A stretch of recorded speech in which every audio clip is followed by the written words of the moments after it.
Tired of dropping your phone or struggling to prop it up? Meet the Pop Sockets phone grip with expanding kickstand in black, your new must-have accessory. Don't miss out. Grab yours today. Click the link in the video description to shop now on Amazon. Sitting hooded with a red target on his chest. Witness reveals shock details of Brad Sigmon's firing squad execution. A witness has recalled the shocking details of Brad Sigmon's firing squad execution, revealing that the killing is etched in his mind.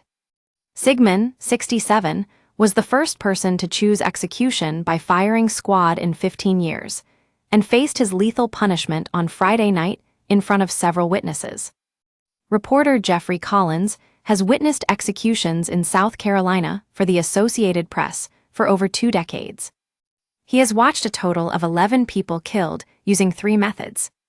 Sigmon died after 3 special bullets were shot at his heart by 3 volunteer riflemen at the South Carolina Department of Corrections in Columbia, which Jeffrey was there to witness.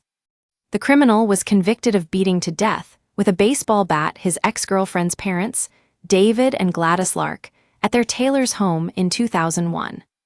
Sigmon chose the firing squad over the electric chair or lethal injection, which he feared would cook him alive or make it feel like he was drowning. Jeffrey said that in the 2 weeks since he knew how Sigmon had chosen to die, he read up on firing squads and the damage that can be done by the bullets, and looked over autopsy pictures of the last man shot to death by the state in Utah in 2010. The journalist then went into detail on what it was like to witness Sigmon's firing squad execution. He said, "It's impossible to know what to expect when you've never seen someone shot at close range right in front of you. The firing squad is certainly faster and more violent than lethal injection. It's a lot more tense, too." My heart started pounding a little after Sigmon's lawyer read his final statement. The hood was put over Sigmon's head, and an employee opened the black pull shade that shielded where the 3 prison system volunteer shooters were.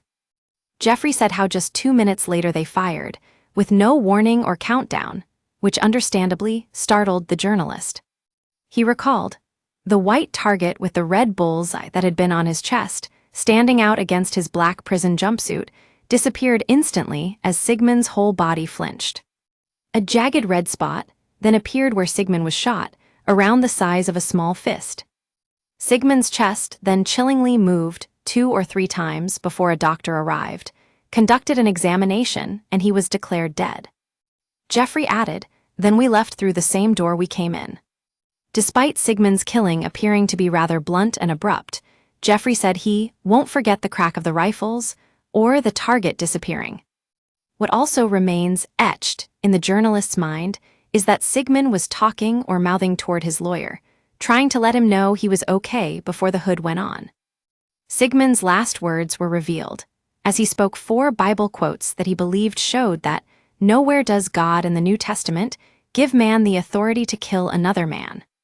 He said, "I want my closing statement to be one of love and a calling to my fellow Christians to help us end the death penalty. An eye for an eye was used as justification to the jury for seeking the death penalty.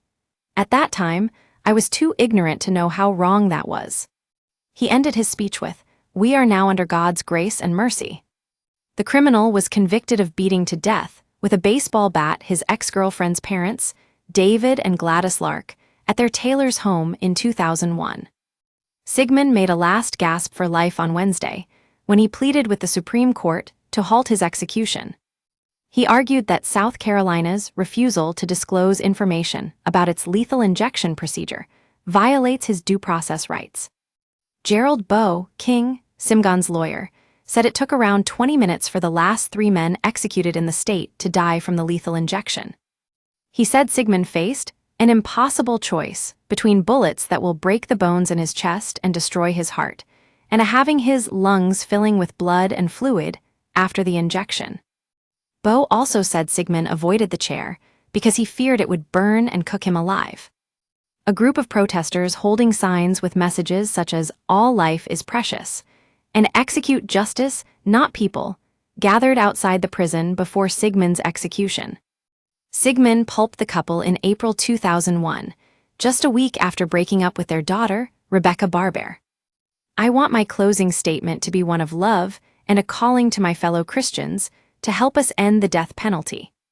An eye for an eye was used as justification to the jury for seeking the death penalty. At that time, I was too ignorant to know how wrong that was. Why?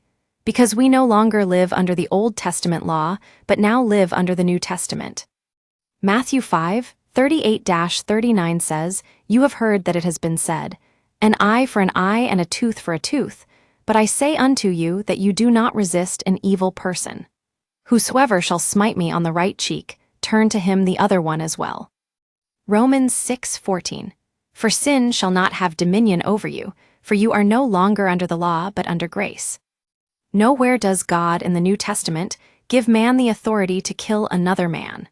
That is why the Bible is divided into the Old Testament and the New Testament. Remember the words of Jesus, John 7:19, "Did not Moses give you the law? Yet none of you keep with the law." We are now under God's grace and mercy. He and Rebecca had been in a relationship for around 3 years, living in a trailer park near David and Gladys's home. After a night of crack cocaine and drinking, Sigmon told a friend he was going to get Becky for leaving him and would tie her parents up, according to court documents.